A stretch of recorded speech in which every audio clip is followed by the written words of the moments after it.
위기에 몰린 스가네각이 국내의 비판 여론을 국외로 돌리는 데 몰두하고 있습니다. 현재 몇 가지 일련의 사건들이 이를 가늠케 하고 있습니다. 첫 번째는 얼마 전 한일 중간 수역으로 알려진 제주 동남쪽 해상에서의 양국 간의 신경전입니다. 일본 해상보안청은 22일 나가사키현 단조군도 메시마 서쪽의 동중국해에서 자국 선박의 조사 활동을 한국해양경찰청이 중단하라고 요구해 외교 처리를 통해 한국 정부에 항의했다고 발표했습니다. 일본 측 발표에 따르면 이날 오전 6시 10분께 메시마 서쪽 약 163km 해상에 있던 일본 측량선 다쿠요호가 한국 해경으로부터 한국 관할 해역에서의 조사는 위법이란 이유로 조사를 중단하라는 요구를 받았습니다. 일본 측은 한국 해경 선박이 이 요구를 간헐적으로 반복했다며 배타적 경제수역에서의 정당한 조사인 점을 들어 한국 측 요구를 거부하고 외교 처리를 통해 한국 정부에 항의했다고 밝혔습니다. 이에 앞서 한국 해경은 지난 11일부터 16일에도 인근 해역에서 다른 일본 측량선인 소요호의 조사 중단을 요구했고 일본 측은 같은 방식으로 한국 정부에 항의했습니다. 그러나 한국 외교부는 당시 일본 측 선박 조사 활동 수행 위치가 우리 측 이의지 쪽에 해당하는 것으로 파악하고 있다면서 정당한 법 집행이라고 일본 측의 항의를 일축했습니다. 이의지는 자국 연안에서 200캐리까지 자원의 독점적 권리를 행사할 수 있는 유엔 해양법상 수역으로 인접국 간 수역이 겹칠 경우 상호 협의로 정하게 되어 있습니다. 일본이 국가적 긴급사태 속에서도 한국의 이의지에 들어와 선박 조사 활동을 하는 목적은 일본 내부의 시선을 밖으로 돌리려는 의도로밖에 볼 수 없어 보입니다. 그런데 특히 주목해야 할 것은 이들이 조사 활동을 벌이는 지점입니다. 한국이 그토록 공동조사에 나서라고 요구했지만 가능성이 없다며 물러섰던 칠광구 지역입니다. 이는 무엇을 의미하는 것일까요? 시간이 지나면 일본이 유리해질 것을 아는 일본이 한국에 바싹 약을 올리겠다는 의도로 볼 수 있습니다. 아시다시피 과거 대륙붕의 소유권에 있어서는 국제법 판례에 따라 기존 대륙에서 이어지는 연장선에 의해 개발권을 정했습니다. 한국은 1970년 대륙붕 소유권 판결에 있어 대륙 연장론이 채택되었고 한국이 먼저 칠광구를 설정했기 때문에 한반도에서 이어지는 칠광구 대부분이 한국 소유로 볼 수 있었습니다. 하지만 1974년 한국은 기술적인 문제 때문에 일본과 이 지역을 공동개발구역으로 협정을 체결하고 1978년 이 협정이 발효되어 50년간 공동개발하기로 했습니다. 그러던 1983년 유엔에서 해양법이 새로 발효됨에 따라 대륙붕 근거가 아닌 200캐리까지의 배타적 경제수역 개념이 등장하면서 일본이 공동개발에서 손을 떼게 됩니다. 공동탐사가 아니면 한쪽의 일방적인 개발은 불가능하다는 독소조항 때문에 시간 끌기에 들어간 것입니다. 2028년이 지나면 칠광구의 대부분이 일본 해양 영토가 될 가능성이 높아지는 것입니다. 이를 잘 아는 일본이기에 고의로 이 지역에서 해양 조사를 감행하고 있는 것입니다. 한국의 도발을 바라고 있는지도 모릅니다. 두 번째는 독도 도발 수위를 높이고 있다는 것입니다. 일본 정부는 29일 독도와 센카쿠 열도, 쿠릴 4개 섬에 대한 영유권 주장을 담은 전용 홈페이지에 독도 관련 내용을 보강해 공개를 시작했습니다. 이번에 일본은 이 홈페이지에 영토주권 대책기획조정실이 만든 다케시마 연구 해설 사이트까지 추가시켰습니다. 이 사이트는 독도가 명백한 일본 고유 영토라는 주장과 함께 새롭게 수집했다는 자료 57점을 시대별, 주제별로 보여주고 있습니다.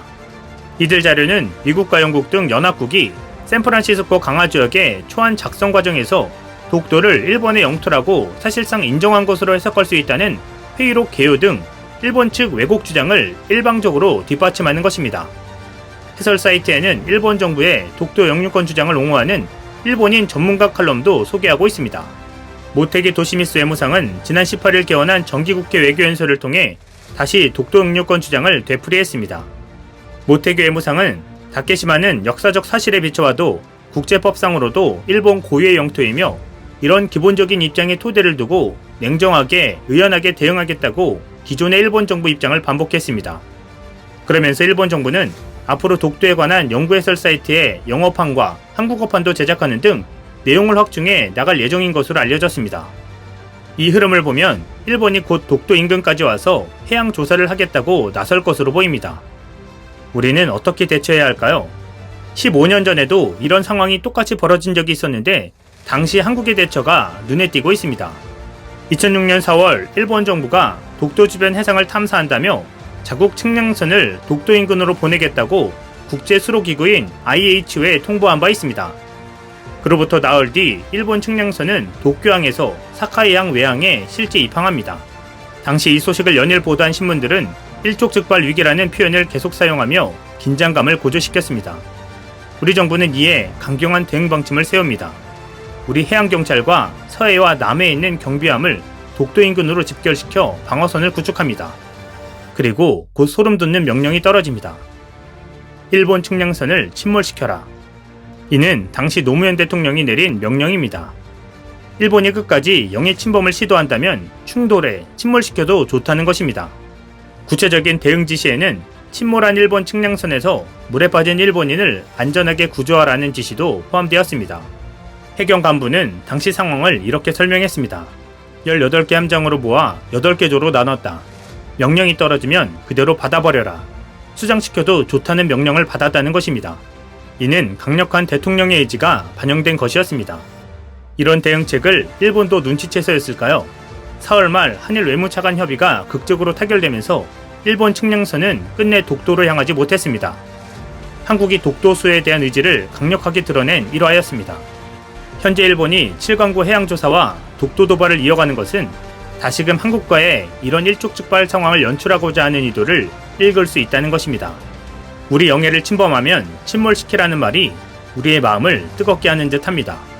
아직 알 수 없는 일이지만 최근 내년에 있을 한국 대선 레이스에서 이재명 후보가 30%가 넘는 지지율을 얻어 선두를 달리고 있는 상황입니다. 그리고 아이러니하게도 일본에서는 이재명 지사를 가장 두려워하는 인물로 꼽고 있다고 합니다. 지난해 7월 도쿄신문은 이 후보의 지지 여론 확대에 촉각을 곤두세우며 대일 강경 인사로 소개했습니다. 신문은 이 지사가 한국의 트럼프라는 별명을 가지고 있다며 강제징용 배상 문제와 지소미아 연장 등 한국과의 쟁점에 있어 강경한 입장을 보이는 대표적인 인물이라고 썼습니다. 또한 같은 해 9월 니혼게이자의 신문 역시 이 지사를 과격한 반일 인사라며 2016년 그가 한 발언을 언급했습니다. 일본이 군사 대국화할 경우 최초의 공격 대상이 되는 것은 한반도일 것이라며 일본은 군사적으로는 한국의 적성국가다 라고 발언했던 것을 말입니다. 이에 대해 이재명 지사는 바로 SNS에 글을 올려 일본의 재무장과 군사 대국화를 꿈꾸는 일본 보수익 정치권을 경계할 뿐 일본에 대해 반감이나 적대적인 생각을 해본 적이 없다고 응수했습니다. 그러면서 그는 일본 보수익 입장에서 자신은 많이 거슬리는 인물일 것이고 해당 보도 팩트 자체는 틀린 것이 없다고 강조했습니다. 그리고 일본 극우 세력에 대해 경고로 마무리합니다. 일본의 코로나19, 경기 침체, 아베 총리 몰락 등으로 궁지에 몰린 일본이 내부 결속을 다지기 위해 반한 감정을 호도하는 것은 한일 갈등만 부추길 뿐이라고 말입니다. 이어 국가적 신뢰 회복은 침략과 인권 침해 역사의 반성, 그리고 진심 어린 사죄에서 비로소 시작된다는 점을 명심하라고 적었습니다. 틀린 말이 없는 사이다 발언이었기에 일본이 두려워할 만해 보입니다. 이상 시온TV였습니다.